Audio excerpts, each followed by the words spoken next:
In this episode, I'm going to interview Garvin Jabusch from the Green Alpha Advisors firm.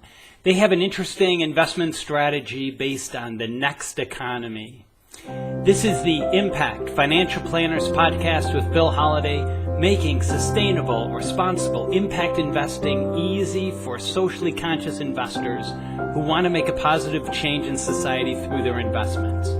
This is brought to you by AIO Financial, a fee-only fiduciary financial planning firm specializing in sustainable, responsible impact ESG investing at aiofinancial.com. All right, thank you for joining me on this episode. I'm really glad to have Garvin here. He is the Chief Investment Officer for Green Alpha Advisors. He co-founded Green Alpha in 2007. He leads the investment research, conducts macroeconomic, scientific, and technological analysis, and develops and communicates the next economy investment approach. He spoke at a recent conference that I attended about socially responsible investing. He has quite a long background in investing. I'll just hit a couple highlights. He previously worked for Forward Management, where he managed the Sierra Club Stock Fund and Sierra Club Equity Income Fund. He was Vice President of Strategic Services at Morgan Stanley. He was a whitewater rafting guide, has an MBA. You can check out his bio on his site for more details. But he knows what he's doing. He's also a physical anthropologist and archaeologist. So, he's got a diverse background. All right, let's go to the interview. Garvin, thanks a lot for joining me. Yeah, thanks, Bill. I guess let's start. I just wanted a little introduction to Green Alpha. Just what do you offer, and maybe even a little history. Sure. And if I go on a little long, just cut me off. I mean, you really open a can of worms when you ask about history. No, not really. We're an asset manager, as you know, and we offer several different strategies, all long-only public equities. And they are all based on the same thesis. We call our thesis Next Economics, and we call its practical application Next Economy Portfolio Theory.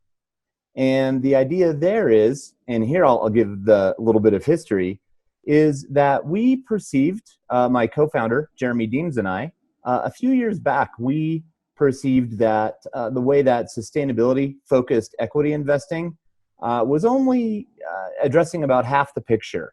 It was at that time, and by at that time I mean, in 2007, it was really still very much focused on negative screening. And the problem with that is that while it does get rid of whatever companies a client finds objectionable, it still leaves you with whatever is left in, say, whatever benchmark index that you're attempting to track. It leaves you with whatever is left in there. It's very much a process of starting with your index that you hope to track or have low tracking error with, and take out what you don't like and then just invest in what's left. And we thought, well, the reason that exists is because, Bill, as you know very well, in our industry, modern portfolio theory rules the day. And what that says is, or at least as folks practice it nowadays, I'm not sure Markowitz would agree, but what that says is that low tracking error with the index is the gold standard of measuring risk. And whatever your benchmark is, make sure you track it pretty well. Beat it by a little, but track it pretty well.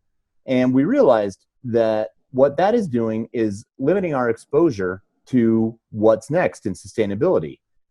It's at once preventing us from really investing in what's next. And on the other hand, it's keeping us exposed to a lot of stuff in the legacy economy, even if we're doing negative screening. So for Next Economy Portfolio Theory, we thought, what if we approach the whole thing a little bit more like a venture capitalist would, even though we're in the public equity space? Meaning, let's look for things that are solving an unmet need, that are going to be solving for a big systemic risk, that are doing so in a way that is more competitive than its legacy economy predecessor or counterpart, and that can be done to the benefit of its owners, meaning the shareholders. So really going after what's smart, what is increasing productivity, what's going to work best, and what's going to solve our big problems. Can I just, when you're saying it's a little difficult in the ESG, SRI world to track an index, Yeah. you're just saying that if the index is the S&P 500 and it has 11% in energy, then by eliminating fossil fuels, we're way underexposed so that we load up on something else to fill that gap. I mean, is that kind of the problem? Yeah. Yeah, Bill, that's exactly the problem we thought we were confronting. Put another way, sometimes I like to say that the what I think of as the old-fashioned way of doing SRI or ESG investing was grabbing an index and then trying to Frankenstein it into something more green, as Right. opposed to starting with a blank sheet and building up a portfolio of what the sustainable economy looks like. And so your portfolios, I mean, are they overweighted in different, I mean, I don't even know, energy Yeah, or transportation, or how do they compare? It's just yeah. way different. Not as different as you might think. We actually managed to find really great diversification, even within companies that are not causing systemic risk and that are seeking solutions to those risks. There are a lot of companies out there doing some amazing stuff. And, we have an index of 120 companies that is relatively well diversified. But that said, you're right. Our active share versus S&P 500 is 97%. We don't overlap much with it at all, and we don't attempt to.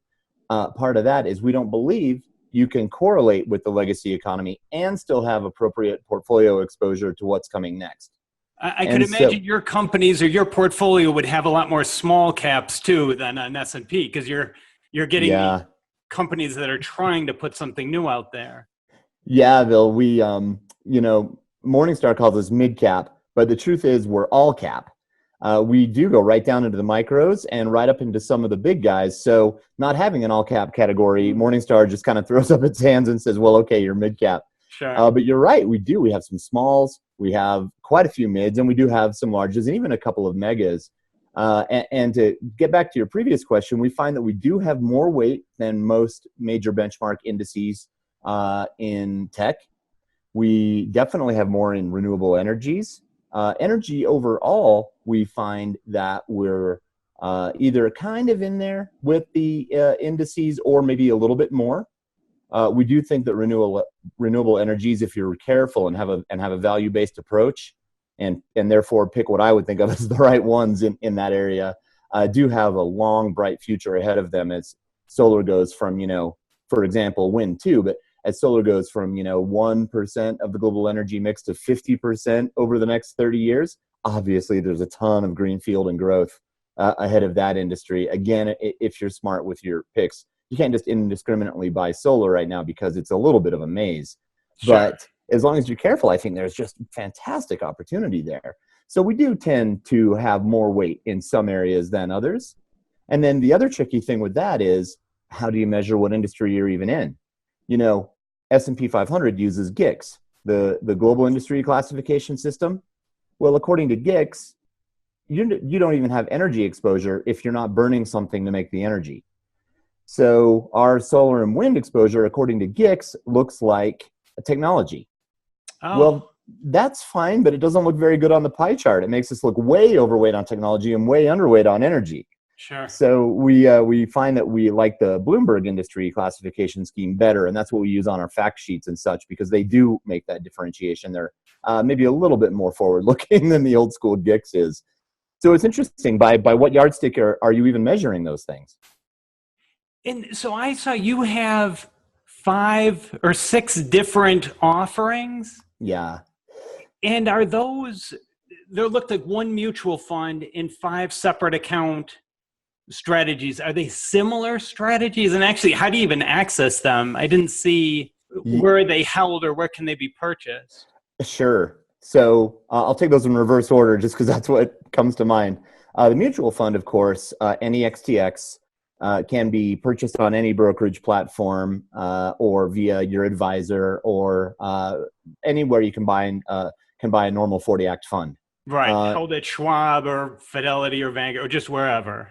Just wherever. Yep. Our separate strategies are on about I believe 17 different platforms now and accessible there. So We like the ones where we can set up models and manage the weights. So we love when folks want to access our models on Folio Institutional, but they're also available at Morgan Stanley. They're also at Schwab, and we can open up separate client accounts on lots of different platforms. The best thing to do to find out if we're available on your platform is just drop us an email and we'll work with you. I didn't realize. So I know Folio, you're kind of this overlay. Yeah. And it does this filter. And so the account ends up being all the individual stocks. That's right. Is that Schwab does the same thing? No, in Schwab, we have to trade the accounts individually in the case of a separate account. So you just open a separate account and then it's under your management there. Yep. And then we trade it to mirror our model, which would then look like the same model you would get on Folio, but more manually traded by our OMS as opposed to just Folio doing it in an automated way. Gotcha. So okay. That's one reason we try to point folks to Folio instead of one of the other platforms, unless they are particularly wedded to the platform where they already are with their other accounts. So if they're already a Schwab person, well, then that's understandable, and we're happy to work with someone on Schwab. But if they are agnostic to platform, we prefer to point them towards Folio because it's automated, we're able to get their overall fee down a little bit. Oh, because of the trading costs, the Folio does it differently. Yep. Okay. And Folio also just has lower custody fees than most of the big banks. Gotcha. Oh, that's good to know. That I'm kind of new this year to the Folio system. I hadn't heard of that before, where you just overlay and have the stocks. It's pretty slick. I mean, it is. It is. So every time we change one of our models in one of our 5 separate account strategies, we simply upload that update to Folio, and it takes care of all the accounts where we are listed as the manager underneath. So it's really very slick and convenient, and we can do it, therefore, for a relatively low cost. Gotcha. And then your portfolios, do they vary much? I mean, they're all new economy, so I'd imagine there's quite a bit of overlap. Yeah, they all do flow from the same thesis. Everything's next to economics, right? Which means never buy the causes of a systemic risk. Always buy the solutions to the systemic risks. Sure. So we've always been fossil free. We've always just looked for the things that are driving productivity gains and innovation and renewable energies, of course. We love waste to value. And then increasingly we think about inequality as a systemic risk. So we're trying to make investments that address that as well. And so, yeah, every strategy we manage does flow from that same philosophy. And the way that they differ is what they're designed to do in terms of their long-term goals of the account holder. So our growth and income portfolio, right now we have it yielding a little over 5% dividend yield. And so that's for people looking for a little bit of income or who maybe aren't as excited by the volatility in our other strategies. The one that we have co-branded with the Sierra Club Green Alpha, predictably named, is our most concentrated and therefore the most volatile. And it has been known to, have a 100% year, which it did in 2013, I believe, or have a meaningfully negative year. Overall, its average annuals are good, but the volatility around that center, is a lot. Sure. And then probably our most popular separate account is our Green Alpha Next Economy Index. We call it GANX for short. And that has every stock in it that we deem to live in the next economy and also pass our bottom-up process and therefore be deemed by us to be investment worthy. So that's basically that's our attempt to get our arms around the whole next economy, right? If you like, that's our S&P 500 for the future. And I saw that a lot of them have maybe 20% foreign too. So you do try to get global. We sure do. And in the next economy index, we're more like 35% foreign by weight, and by source of revenues, it's over half. Okay. And we think that's important. There's a few reasons for that. There's the normal reasons, just geographical diversification is good for risk management. But also when you're talking about next economy names, you mentioned renewable energy. Well, there are some places that are still a little bit intransigent when it comes to that. We have tariffs on solar in this country.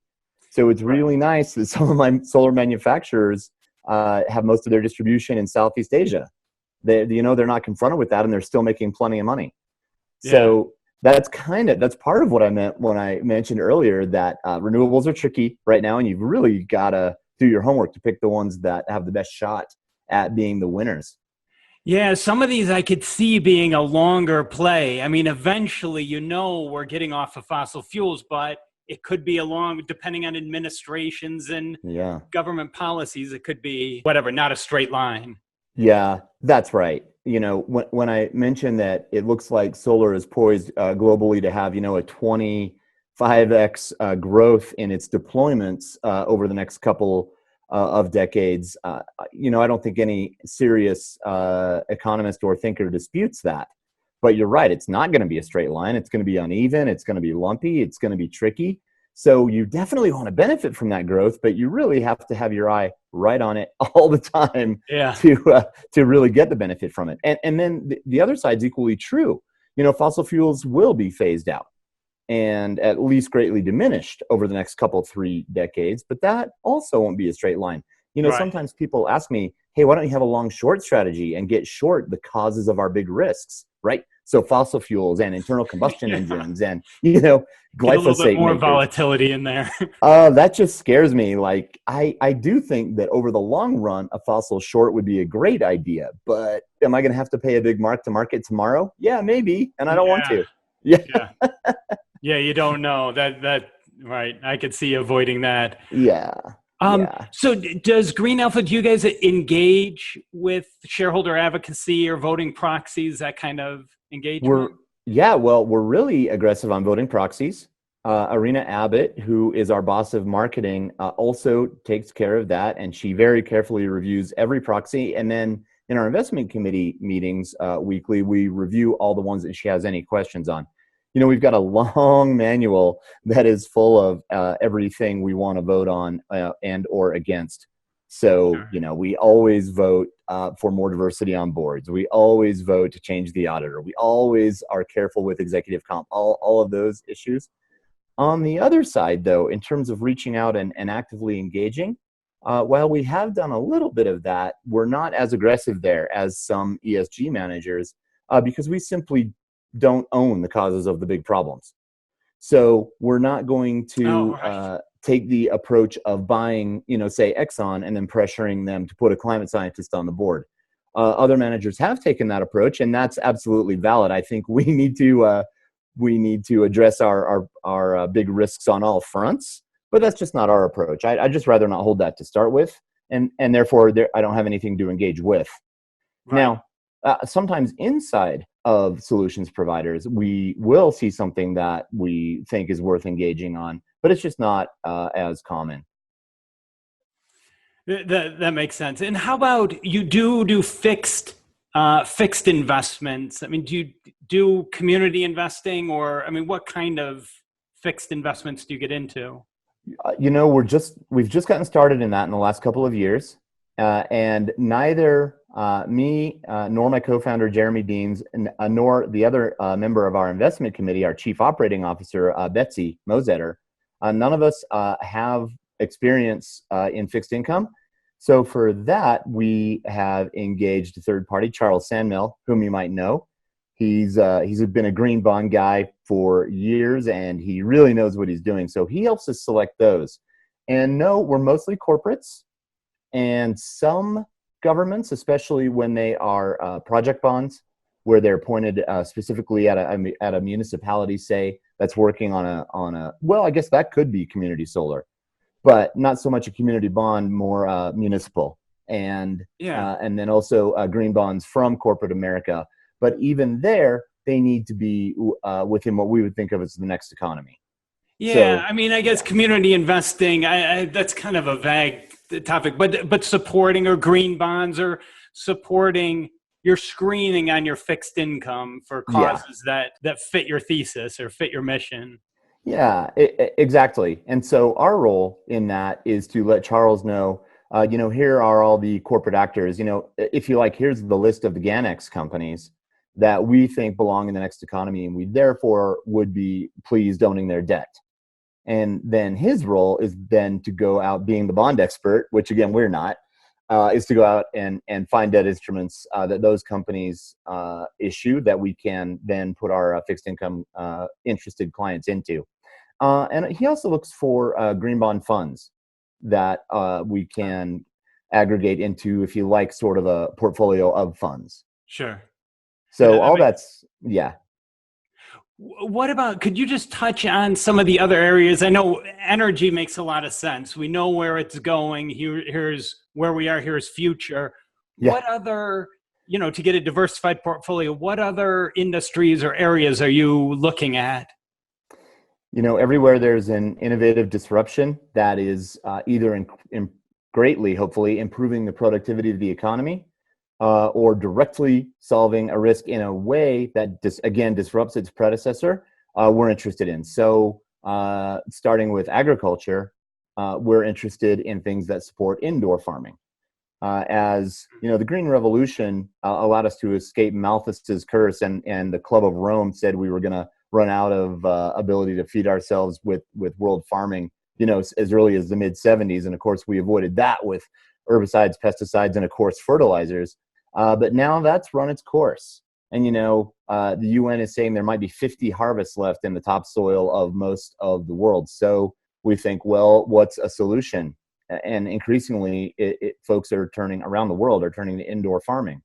This is a huge benefit, right? Because it's can be close to urban centers. It uses maybe 1% of the water of outdoor farming. So it's hyper water efficient on that level. It's naturally organic because it's indoors. You don't need herbicides or pesticides.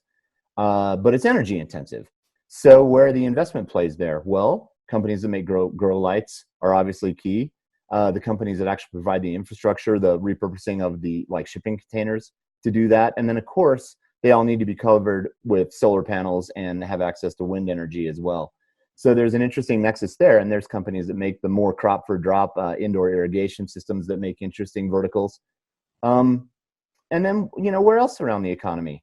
I always like to mention that even though he's a biologist, in my mind, E.O. Wilson, the Harvard biologist and the founder of the Half Earth movement, is actually an economist, because he will talk a lot about how the digitization of the economy, the digitalization of the economy, is making it more productive and more efficient.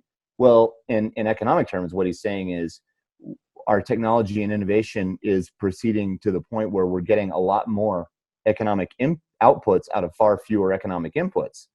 Wilson's comment there is that we're going to be able to ultimately taken to its ultimate conclusion of that process, get so much output out of so few input that we can all derive a good standard of living without crossing the planetary boundaries, just far, far more and more productive. So we're interested in that, right? So we love things like automation, like AI, like machine learning, like the Internet of Things, connectivity in general, the backbone of smart cities. We think these things are, while they don't appear to be sustainability oriented, perhaps at first glance, they are actually deeply important in terms of getting the world onto a sustainable footing in the long run. And we think that that's critical. And not only that, but because it's associated with such great productivity gains, it also means it creates wealth and makes a fantastic long-term investment. So it is a win-win. Yeah. Well, back to agriculture, like these greenhouse or indoor. So are they good investments at this time? I mean, I could see that being the future after the 50 harvests, or after, it becomes a cost. But I could see it just costing more at this point. Yeah. And so you start slow, Yeah. and Okay. you have relatively minimal exposure for now, and you get your exposure in markets that have lots of other applications still too. So, I mentioned agricultural lights. That makes a fantastic investment right now, because in addition to the long-term agricultural need, you immediately have lots of market for that. So from indoor grow operations here in Colorado, for obvious reasons, Oh, and to just indoor gardeners who just love their plants and who want to buy grow lights. Like, there's actually a huge demand for those already. And Philips Lighting, just to tip my hand on a holding, is a great example of somebody providing those, who has an established existing market, is making great revenues doing that, and stands to benefit as indoor farming grows. Yeah. So it's sort of a now and then play. I get you. Yeah. I mean, Yeah. you definitely have to be looking at what's a good buy today or what's a good value for the investment, but knowing that in the future, that's where we could be moving. Yeah. What's working already now and yet poised to benefit from the mega trend. Sure. How has not being in fossil fuels, are there any other sectors where you're not in that? I mean, have you had any performance issues? I can't really say that we have. I will say that we perform differently than the big benchmarks. You'll have a hard time finding a strong correlation between any of our strategies and any kind of a major benchmark or index. We have general equities correlation, of course. So of the major indices, the one we probably correlate the most with is the MSCI ACWI, the All World, just because that's every investable stock, they say. And so you have general equities correlation there. And that's probably as close as we come. Overall, our average annuals, particularly on the Ganex, which is going to have 10 years of track record on December 30th, its average annual is competitive with most of the big global indices. It outperforms some years, underperforms other years, or months or days for that matter. But no, in aggregate, we can't perceive that we've had performance issues. And in general, we're very pleased with the long-term performance. Yeah, I mean, that's what the conference seemed to point to, that there was no fault or bad part of avoiding some sector. You're not performing. We don't perceive any. And, you know, we have, we're not talking about a back test or a hypothetical either. We're talking about 10 years of live money track record. That's very easy to audit and see for yourself. Yeah, that's great. Do you have plans in the future for any? I mean, I think the mutual fund is the most attractive for my clients just because it's the accessibility of it. Yeah. But I do think that folio strategy may become more and more popular. Well, it's I can tell you from our point of view, it is. We're getting more and more interest in that, mostly from advisors. But also just from individuals as well, if they reach our separate account minimum, which we actually keep pretty low relative to the world of separate accounts. I saw. I mean, the Sierra Club minimum is what, 10,000 or? It's only 10,000. Yeah. And the Sierra Club, in order to reach the agreement for the co-branding, really wanted it to be that low because they want their separate account strategy to be accessible to most of their members. It's not just for Sierra Club members, but that's who they intend it for, sure. Right? So that's why that's so low. And then outside of that, our minimums are in a couple of our strategies 100,000, and in a couple of the tougher to run ones, they're 250. But as you know very well, in separate account land, that's super low. That's relatively low, yeah. And we do want to keep them low. We want to democratize access to what we think of as actual sustainability-focused investing. You know, I don't know if you heard Jeremy Grantham's speech at the SRI conference. He's obviously fantastic, and he's got his eye right on the right risks, in my opinion, and he's thinking about it right. And their climate change portfolio is very interesting. It isn't that different from what we've been doing for 10 years, although he's got a little more exposure to like commodities like copper, because he perceives probably correctly that we're going to need a ton of that conducting metal to have things like more electric vehicles. Okay, I don't disagree with that. The big difference is you need to be extremely high net worth to access his strategies. You need to come with 5 or 10 million, you know. So relative to that, I think 100,000 looks like a pretty accessible deal. Right, I agree. Yeah, that's super. Okay, I appreciate your time. This is great information. I really like the approach you're taking. That I haven't heard of many firms talking this way about really making that the fundamental mission of their investments. Yeah, you know, I think that most managers, you know, you did a CFA, you got an MBA, and you think that there's a requirement to subscribe to modern portfolio theory. But the truth is there isn't. There is because we think there is, but I think it's entirely possible to think a little bit more like a venture capitalist and just go right after what's going to work and not worry about whether or not you correlate. Right. And you know, things like ESG scores, kind of as valuable as they are, tend to muddy that picture, in my opinion. Because if you fall into the trap that if a company has good ESG scores, it belongs in a sustainability portfolio, in our opinion, you've missed the boat, because What matters most is what a company does, where it's getting paid, how it earns its revenue. And if it's not earning its revenue from providing a solution, then it doesn't belong in the next economy. Or put another way, if a company isn't doing something to lower the risk profile of the economy and the environment that supports the economy, then the tailwinds aren't going to be there for that company indefinitely. Well, the ESG scores, I think, can be very misleading because they're best of class kind of setups. I mean, I think it's useful. I'm glad they're starting to have some kind of criteria or way to measure, but yeah, people need to look carefully before trusting that. Yeah, you know, a fossil fuels company could have a fantastic ESG Right. score. You know, I know a lot of internal Weapons combustion engine company. makers. Yeah, you know, we won't buy internal combustion because that's a major, not only emitter of greenhouse gases and all kinds of noxious pollution that is really bad for us, but it's also the major demand driver for fossil fuels. Like, you can't own Toyota. They make 10 million cars a year, and the average fleet MPG is 26. They're probably Exxon's favorite firm because they drive half their demand. Like, that's a cause of a risk. So I don't really care how good its ESG score is. Right. So yeah, our approach is definitely a little different, but hopefully that differentiates us. Yeah, definitely. No, I like the direction you're going, and that's great that you're out there. And it's nice that it's accessible. That's really helpful. Cool. And you know, the other thing we're hoping to do, to go kind of way back and answer your question, is in the relatively near future, by which I hope I mean 2019, is get an ETF out as well. Oh, great. And that'll help the accessibility even more. Definitely. No, that's great. That's a goal. All right, Garvin, thank you very much for your time. I really appreciate it. Bill, I really had a great time. Thanks for having me. I hope that was helpful. This is a pretty unique investment approach. Just as a disclosure, this podcast is for informational use only. We're not making investment recommendations. This is not an appropriate investment, or these are not appropriate for everyone. As with any investment, please read the prospectus, discuss it with your financial planner. All right, thank you for listening to the Impact Financial Planners podcast. We have several other podcasts coming up, a few more interviews scheduled.